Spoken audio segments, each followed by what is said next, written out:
Karena sebagaimana perkataan ulama, afdhalul ilmi ilmul hal, bahwasanya ilmu yang terbaik itu adalah ilmu yang sesuai dengan kondisi yang kita hadapi. Apa artinya ilmu hal? Yang disebut dengan ilmu hal itu adalah misalnya kita ingin berangkat berhaji. Misalnya ada jamaah haji sekarang yang akan berangkat haji tahun 1446 Hijriah, maka sebelum berangkat itu wajib hukumnya ikut pengajian-pengajian manasik, ya. Karena sesuai firman Allah Subhanahu wa taala, wa tazawwadu, ketika membahas tentang ayat berhaji, wa tazawwadu, dan berbekallah. Fa inna khairaz zadi taqwa. Jadi berbekal itu menurut para ulama, bekal itu banyak macamnya. Yang pertama adalah, yang penting adalah ilmunya, ya.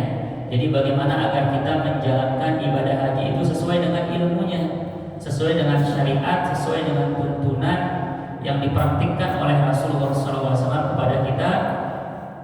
Ketika haji wada, beliau mengatakan, khudhu anni manasikakum, ambillah, lihatlah baik-baik bagaimana caraku melaksanakan manasik haji.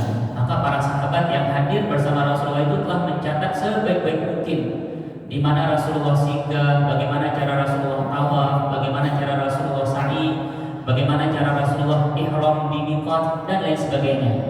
Nah, nanti ada juga zat atau bekal yang bersifat ONH atau bekal yang bersifat material. Jadi harus dipersiapkan belanjanya agar cukup nanti ketika selama berada di kedua tanah suci. Ada juga perbekalan kesehatan. Jadi sebelum berangkat, bagaimana agar kesehatan benar-benar dijaga, agar nanti ketika puncak ibadah haji ada yang disebut dengan Armusna, ya. Nanti kegiatan-kegiatan selama di Mina, kemudian Musdalifah, kemudian wukuf di Arafah itulah yang wajib, itulah intinya, itu bisa dijalankan dengan stamina yang memang sehat, ya. Nah, itu untuk orang yang mau berhaji. Begitupun ada orang yang mungkin mau menggeluti profesi berdagang, ya. Sebelum masuk ke pasar Aimal harus mengaji dulu fikih muamalat namanya. Fikih yang khusus mengatur bagaimana transaksi jual beli sehingga tidak jatuh dalam riba, tidak jatuh transaksinya itu dalam gharar atau saling menipu, atau tidak jatuh dalam buyu' al-manhiyah. Ada jual beli yang secara syariat itu diharamkan. Nah, kalau kita tidak mengaji, mungkin kita jatuh atau terjebak dalam transaksi-transaksi semacam itu.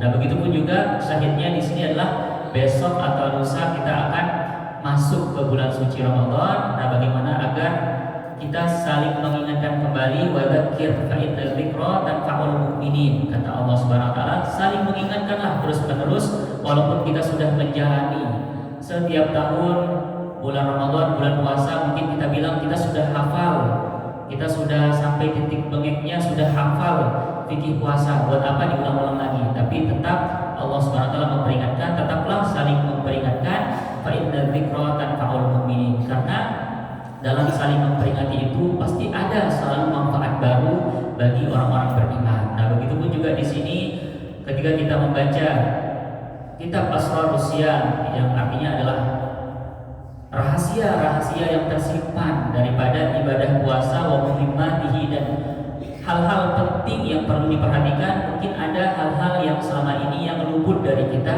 dan kita bisa menjalani puasa yang akan mendatang ini lebih baik daripada puasa-puasa yang sebelumnya.